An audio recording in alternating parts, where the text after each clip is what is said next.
récit d'histoire de Mélie raconte le petit chaperon rouge.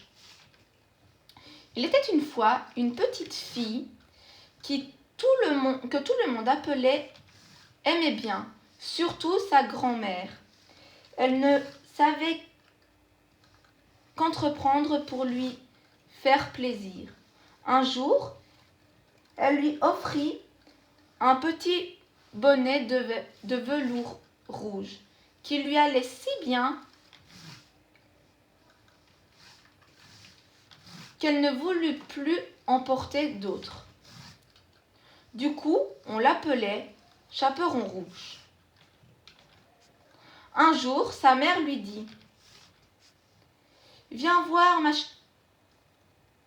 Chaperon rouge. Voici un morceau de gâteau et une bouteille de vin. Porte-les à ta grand-mère. Elle est malade et faible. Elle s'en délectera. Fais vite avant qu'il ne fasse trop chaud. Et quand tu seras en chemin, sois bien sage et ne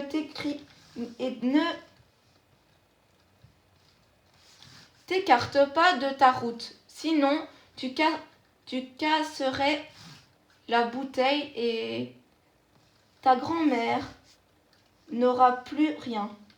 Et quand tu arriveras chez elle, n'oublie pas de dire bonjour et ne va pas fureter dans tous les coins. Je ferai tout comme il faut, dit le petit chaperon rouge à sa mère. La fillette lui dit au revoir. La grand-mère habitait loin au milieu de la forêt, à une demi-heure du village. Lorsque le petit chaperon rouge arriva dans le bois, il rencontra le loup, mais il ne savait pas que c'était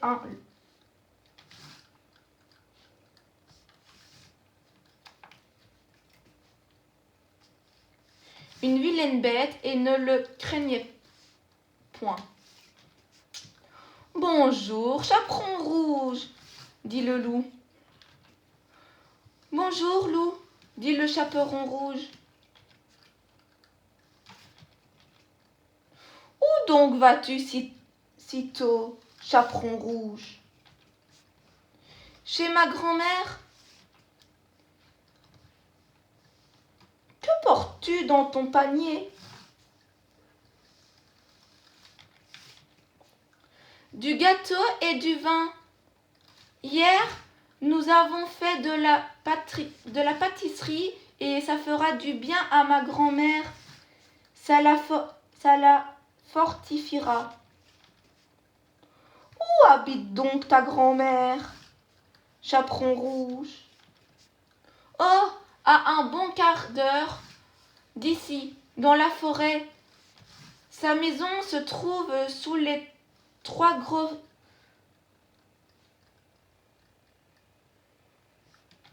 chênes. En dessous, il y a une haie de noisettes. Tu sais bien, dit le petit chaperon rouge. Le loup se dit : voilà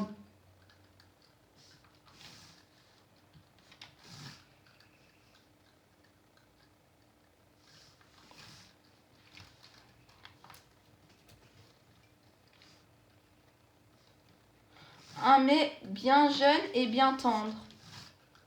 Un vrai régal. Il sera encore bien meilleur que la vieille. Il faut que je m'y prenne adroitement pour les attraper toutes les deux.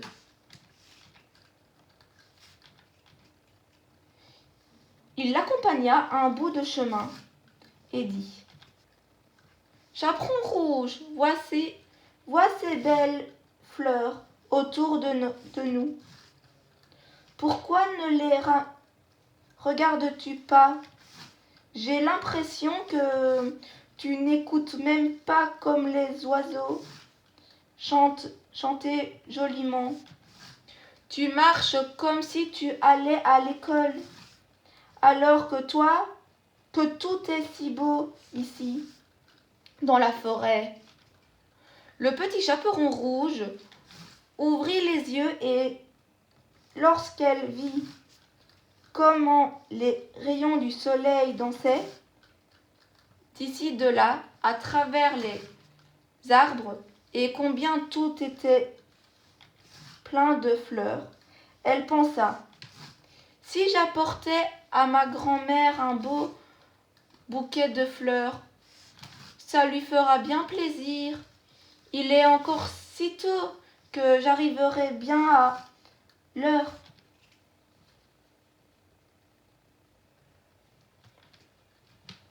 Elle quitta le chemin, pénétra dans le bois et cueillit des fleurs.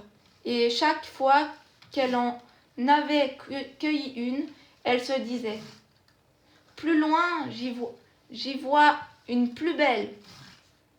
Et elle y allait et s'enfonçait toujours plus profond dans la forêt. Le loup, lui, courait tout droit vers la maison de la grand-mère. Il frappa à la porte. Toc, toc, toc, toc. Qui est là? C'est le petit chaperon rouge qui t'apporte du gâteau et du vin. Tire la chevillette, dit la grand-mère. Je suis trop faible et ne peux me lever. Le loup tira la chevillette. La porte s'ouvrit et sans dire un mot, il s'approcha du lit de la grand-mère et l'avala. Il enfila ses habits, mit sa coiffe, se coucha dans son lit et tira les rideaux. Pendant ce temps, le petit chaperon rouge avait fait la chasse aux papillons et aux fleurs. Lorsque la fillette en eut tant qu'elle pouvait à peine les porter, elle se souvint soudain de sa grand-mère et, pendant ce temps,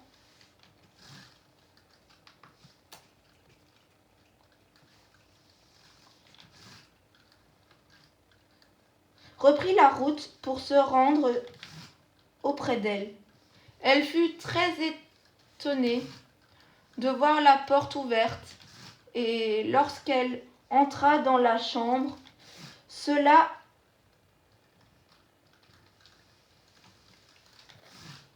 lui sembla si curieux qu'elle se dit: mon Dieu, comme je suis craintive aujourd'hui.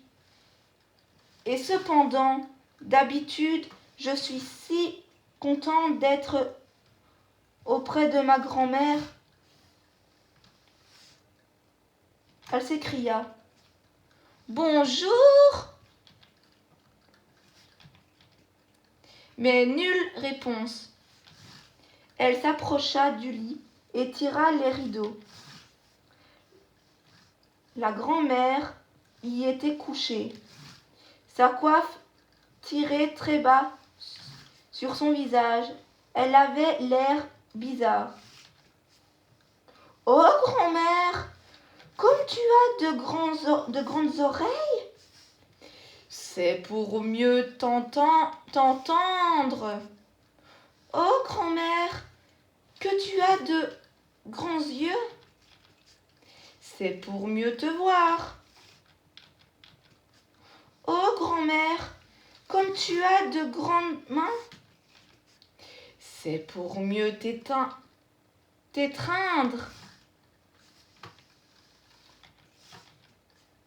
Mais grand-mère, que tu as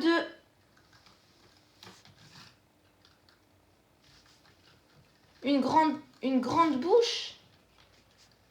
C'est pour mieux te manger. À peine le loup eut-il prononcé ces mots qu'il bondit fort du lit et avala le pauvre petit chaperon rouge. Lorsque le loup eut apaisé sa faim, il se recoucha, s'endormit et commença à ronfler bruyamment. Un chasseur, lorsque le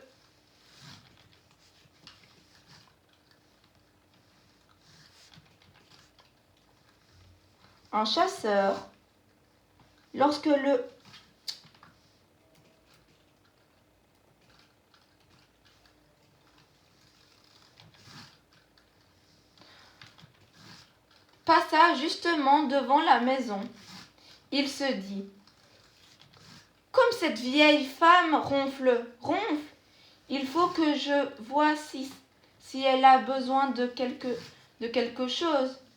Il entra dans la chambre et quand il arriva devant le lit, il voit que c'est un loup qui y est couché. « Ah, c'est toi, bandit !» dit-il. « Voilà bien longtemps que je te cherche. » Il se prépara à faire feu, lorsque tout à coup l'idée lui vint que le loup pourrait bien avoir avalé la grand-mère et qu'il serait peut-être encore possible de la sauver. Il ne tira pas, mais prend des ciseaux et commence à ouvrir le ventre du loup endormi. À peine avait-il donné quelques coups de ciseaux qu'il aperçut le chaperon rouge. Quelques coups encore, et la voilà qui sort du loup et dit: « Ah, comme j'ai eu peur! Comme il faisait sombre dans le ventre du loup. » Et voilà que la grand-mère sort à son tour, pouvant à peine respirer. Le petit chaperon rouge se hâta de chercher de grosses pierres. Ils en remplirent le ventre du loup. Lorsque celui-ci se réveilla, il voulut s'enfuir, mais les pierres étaient si lourdes qu'il s'écrasa par terre et mourut.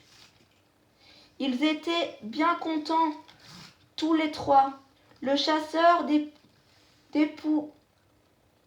dépouilla le loup et l'emporta chez lui. La grand-mère mangea le gâteau et but le vin que le petit chaperon rouge avait apporté. Elle s'en trouva toute ragueladie. Le petit chaperon rouge, cependant, pensa: je ne quitterai plus jamais mon chemin pour aller me promener dans la forêt, quand ma maman me l'aura interdit.